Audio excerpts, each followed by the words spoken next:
Dobar dan svima, moje ime je Mario. Moje ime Ante. Mi smo članovi tima Iron Bull.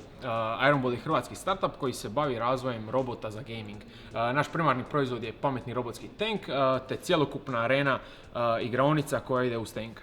Naši tenkovi su vjerne replike najpoznatijih tenkova svjetske povijesti, sa njima upravljaju dva igrača, opremljeni su kamerama, sustavom za ispaljivanje projektila te sustavima za detekciju pogodaka. Sa njima se možete nadmetati u našoj Iron Bull areni. Iron Bull je trenutno u procesu otvaranja prve tenkovske igraonice u svijetu.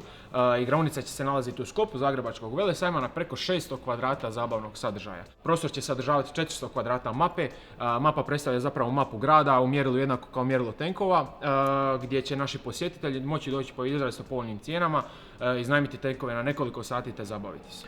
Dođite u našu Iron Bull arenu Zagreb i dobro se zabavite.